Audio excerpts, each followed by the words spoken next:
because I mean, when he came onto the scene in the mid '80s, that I remember, I mean, he just revolutionized street skating. I mean, street skating really wasn't even a thing at the time, and he legitimized that definitely, and just kept pushing, and kept, doing things like, starting up blind, doing this video, and just behind so many of the important changes and turns in the evolution of the sport and the industry and the culture. And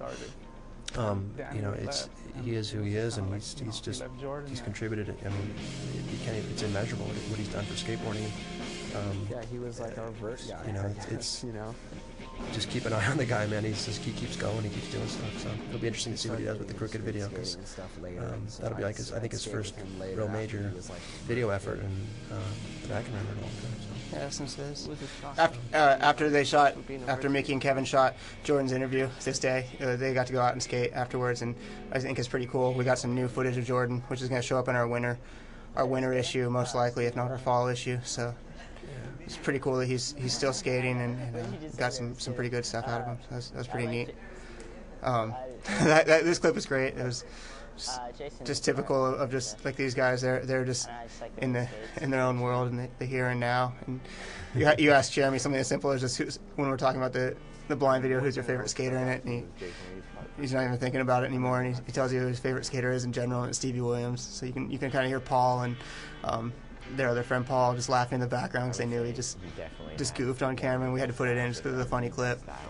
Those guys are really cool, and it was fun to work on that with them. And it's funny because he didn't really go out and film a whole lot, but anytime he did something, it was just so perfect. Like any Jason footage that would come back was just so golden. Yeah, a lot of people talk about Jason's style, and I just remember, there was something about just the way he would do tricks, and it could be a trick that other people are doing, but when he did them, you just watched, and he had really good tricks. It's one thing to see it in photos, it's one thing to see it on video, but I mean, if you were able to see it in person, it was something else, and definitely one of the classic skaters of all time. And especially watching him skate, really good experience right there.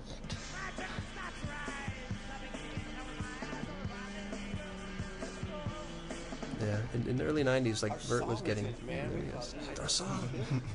was getting a bad rap, because there were only really a handful of people who were really pushing Vert, and it was the other Vert styles was a kind of a carryover from the '80s, and Cut you off soon. You will? Yeah. I'm not done yet. I know what we're coming up to. But it's cool that those guys they skated what they skated, and they skated Vert a bit. At the time, they were hanging out with Krishna Soy and skating his ramp, and they just put it in their video because that's what they did. This is right here of them doing what they do. Right here, this clip right there. I tried to stop you, man. You just wouldn't let it in. There's Danny Way. That clip I was trying to point out was actually was our cover image, and the reason why we picked that image is for a couple of reasons. First of all, we really wanted to show a clip that just really epitomized the blind video, and what we thought that was something that was just showed how much fun it was for these guys, and it was about style, and it wasn't necessarily like the gnarliness of it or the tricks per se, and it was really just the whole feeling of watching this video from start to finish. Well, that clip of Jason is actually him landing just an ollie when they're skating the Eiffel Tower banks back in like 1990 or 91.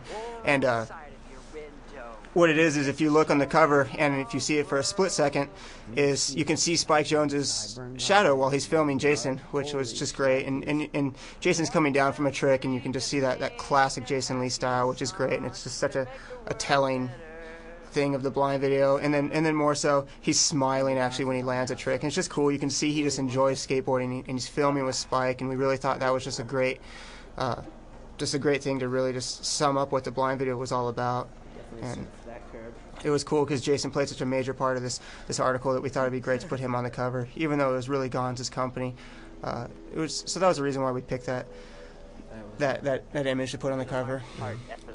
That, and I think Mark would be the natural one to put on there, and we like to try and mix things up a little bit and not always do the obvious thing, but yeah, and also it's just so typical if you're ever going to show a skate shot to show it, mid-air or mid-slide, mid-grind, and so we kind of just wanted to go the opposite route and just show someone just on their board, not even in the middle of a trick, just enjoying skateboarding, because we thought that's kind of like what the blind video really is about.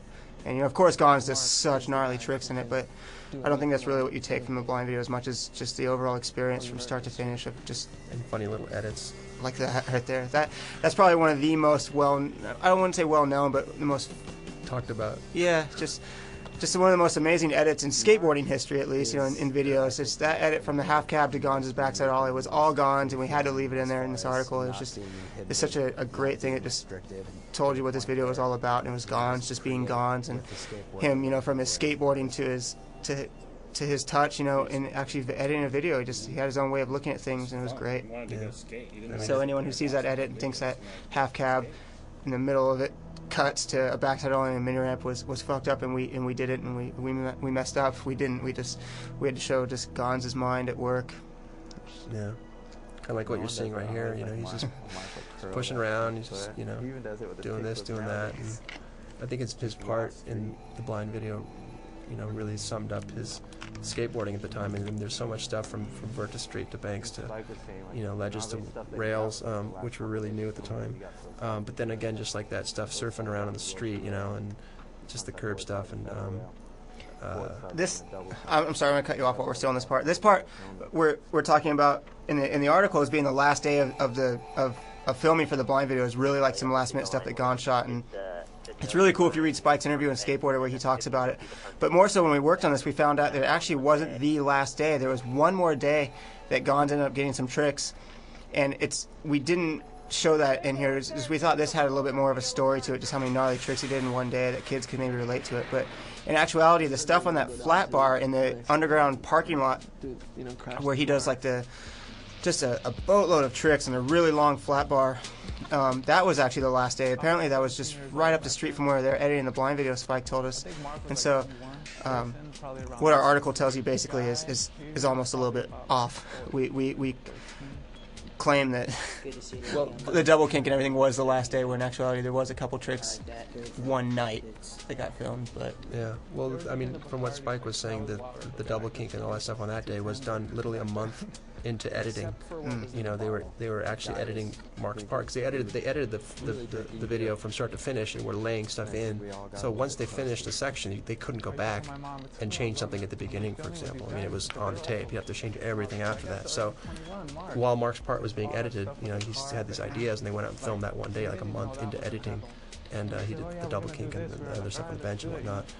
Which was just crazy. It was really just absolutely just so much skateboard history that went down in one day. And we didn't even show all the stuff. If you pay attention to what Gonz is wearing, there's more tricks in his part that we didn't show. And that was a thing we really wanted to focus on, was not just exposing this video from start to finish. So we used, I think, 3 tricks, and a line from that day. But if you look, he actually does 2 more lines, I think, and has 1 more trick, which is so gnarly.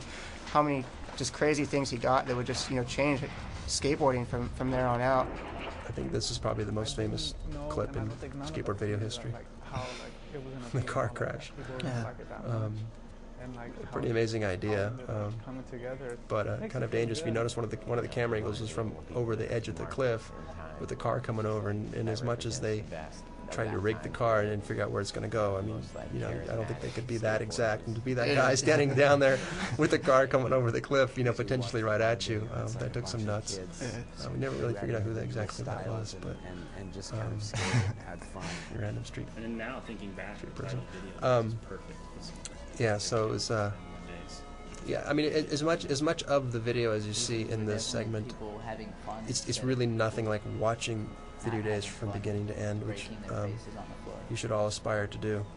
And that's what this article was really about. It really was. It wasn't as much as we tried. We tried to make it exactly just not video days from start to finish, but instead of a behind-the-scenes view. Yeah. Just at what it was, and just kind of get these guys' takes on it, and just talk with them and get their viewpoints on making it to other people's viewpoints upon watching it, and Jason's viewpoint at staring at Mickey. That's what he's doing right there. That clip, if you watch that, it actually goes for honestly another 20 to 30 seconds of that confused